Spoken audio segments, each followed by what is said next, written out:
네, 여러분 안녕하세요. 오늘은 시장이 하락했을 때 우리가 어떤 것을 봐야 되고 어떤 기준으로 매매를 해야 되는가 이야기해 보겠습니다.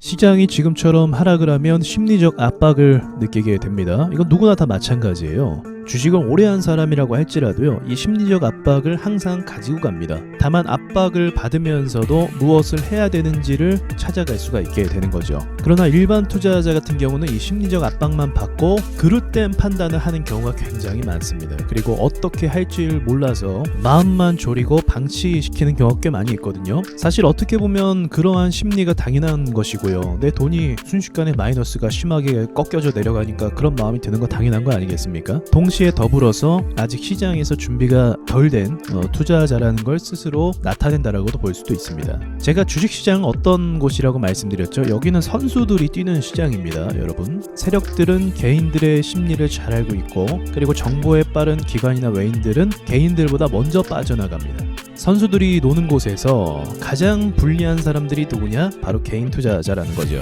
그렇기 때문에 더욱더 우리는 이러한 상황도 경험을 충분히 해야 되고, 이 상황을 발판과 경험으로 삼아서 또 발전을 해야 되기도 합니다. 자, 그러면 지금처럼 하락을 할 때 우리가 어떤 식으로 분석을 하고 어떤 식으로 좀 정리를 해 나가야 되는지 이야기를 해보도록 할게요. 자, 첫 번째는 내가 어떤 가치로 투자를 했는가입니다. 내가 장기적인 가치를 받는가, 아니면 급등주라서 눌림목 매매를 노리고 단기적인 가치로 들어갔는가, 이것을 먼저 구분할 줄 아셔야 돼요. 만약 가치 투자라고 하신다면요, 시장이 하락할 때 오히려 내가 가치 있게 여기는 주식이 저렴해졌다라고 생각하면 됩니다. 이건 정말 말 그대로 이 쇼핑이라고 생각하시면 돼요. 여러분, 제가 지금 넷마블이라는 회사를 보여드리고 있는데, 이 넷마블이라는 회사가 코스피 200 종목입니다. 굉장히 우량한 주식이에요. 돈을 못 법니까? 돈을 못 벌지 않아요. 지금 게임 섹터가 밀려있는 것 뿐입니다. 준비하는 사업이나 계획들이 충분히 있어요. 그런데 주가가 이렇게 떨어진다? 그럼 내가 넷마블이라는 회사를 만약에 투자했다고 한다면 이건 가치 투자이기 때문에 지금처럼 저렴해질 때 더 매수할 기회를 가졌다라고 역으로 생각할 수가 있는 거예요. 아, 내 회사가 왜 이렇게 빠지냐, 이렇게 생각하시면 안 되죠. 왜냐면 가치 투자라는 건 이 가치가 시장에서 증명되는 거거든요. 시장에서 어떻게 증명이 됩니까? 이 회사가 가지고 있는 재료와 매출을 통해서 증명이 될 수 있는 거잖아요. 그런데 그 매출과 재료가 아직은 시장에서 증명이 되지 않았어요. 그러면 이건 가치를 품고 있는 거죠. 그럼 가치 투자가 되는 겁니다. 자, 그러나 다음 문제가 있죠. 대부분은 사실 가치 투자를 하기보다 급등주 단기 눌림 매매를 들어갑니다. 자, 내가 눌림 매매로 들어갔다 가정을 해볼게요. 급등을 보고 눌렸을 때 매매를 했다. 그런데 시장이 밀려서 추가로 주가가 떨어집니다. 자, 그럼 이럴 때는 어떤 상황이 발생하냐면, 여기 있는 사람들이 다 똑같은 생각으로 급등주 보고 달라붙을 거 아닙니까? 거래량도 보시면 아시겠지만 거래도 많이 붙어서 다 따라왔단 말이에요. 근데 이 따라온 사람들이 주가가 눌려서 공포 심리가 되면 어떻게 되겠습니까? 매도 포지션을 잡고 싶겠죠. 그럼 눌림목을 잡아서 수익이 안 나오고 한 번 더 시장이 꺾였어요. 그럼 어떻게 됩니까? 매도하고 싶은 심리가 발생해서 더 쉽게 못 올라오게 됩니다. 그러니까 급등주는요, 내가 눌림을 노렸다라고 하면 오히려 매물대가 더 많아서 빨리 가주지 않으면 어떻게 된다? 이게 악성 매물로 쌓여서, 악성 재고라는 말 들어보셨죠? 재고가 쌓여서 이거 처리하기가 힘들어지게 되는 거예요. 그럼 세력들이 이 재고를 어떻게 처리해 줍니까? 시간을 쭉 늘려서 보냅니다. 그럼 알아서 나가요. 지쳐서 나갑니다. 근데 그 지치고 시간을 늘리는 그 가운데 개인 투자자는 어떻게 합니까? 개인 투자자는 그 시간을 못 버티고 매도를 하게 된다는 거죠. 손실이 너무 커지니까요. 거기다 시장이 한 번 더 주저앉게 되면 어떻게 돼요? 손실이 더 커지게 됩니다.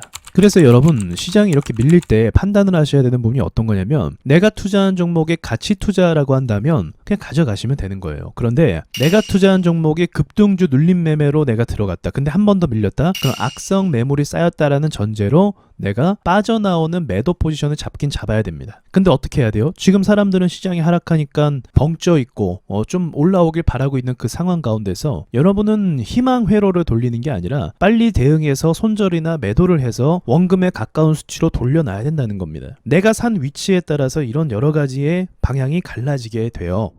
자, 그리고 두 번째는 시장을 분석하는 겁니다. 시장 분석은 솔직히 어렵긴 하지만 차트를 조금만 연구하고 본다고 하면 그렇게 어렵게 분석할 건 아닙니다. 자, 시장을 먼저 크게 볼게요. 우리 코스닥이 중요하죠. 자, 코스닥 차트를 가까이 좀 확대해서 보면은 최근 저항 여기를 맞고 떨어지는 중이죠. 여기 앞에 매물대를 못 이기고 떨어지고 있습니다. 저항을 맞고 떨어질 때는 어디까지 사실 떨어질지는 몰라요. 그래서 최근에 반등을 좀 주는 모양을 가졌지만 결국은 이런 식으로 떨어지고 있다는 겁니다. 그럼 우리가 무엇을 판단할 수 있는가? 제가 이전에 말씀드렸던 지지선을 좀 찾아봐요. 그리고 이 지지선을 찾아본 다음에 여기를 밟고 올라와 주는지를 지켜볼 수가 있습니다. 그러니까 우리가 떨어진다고 해서 공포를 느낄 것이 아니라 이런 지지선을 분석해 보면서 여기까지 주가가 내려오면 여기까지 한번 기다려 봐야겠다라고 전략적으로 계획을 세워볼 수가 있는 거죠. 그리고 오늘 같은 경우는 여기가 단기 지지선이죠. 이 라인이 여기를 밟고 올라갔으니까요. 근데 여기를 정확하게 이탈하면서 떨어졌습니다. 그럼 무슨 말입니까? 여기를 다시 올라오기 힘들다라는 걸 의미합니다. 한번 이탈한 지지선이요, 단번에 올라오는 경우가 많이는 없어요. 그래서 여기를 악재를 가지고 미국 시장과 동시에 떨어졌기 때문에 이런 부분을 고려했을 때 여기서 또 주의해야 될 점이 뭡니까? 물타기를 할 때 무지성 물타기를 하면 안 된다는 거죠. 물타기를 해도 언제 해요? 여기쯤에 왔을 때까지 기다리는 겁니다. 2차 매수라고 할 수 있겠죠. 이런 식으로 여러분께서 조금 전략적으로 보신다고 하면 이 하락시장에 대해서 대응할 수 있는 매뉴얼이 생기게 되거든요. 이 매뉴얼이 있고 없고에 대한 차이가 굉장히 큽니다. 그리고 계획도 없이 매수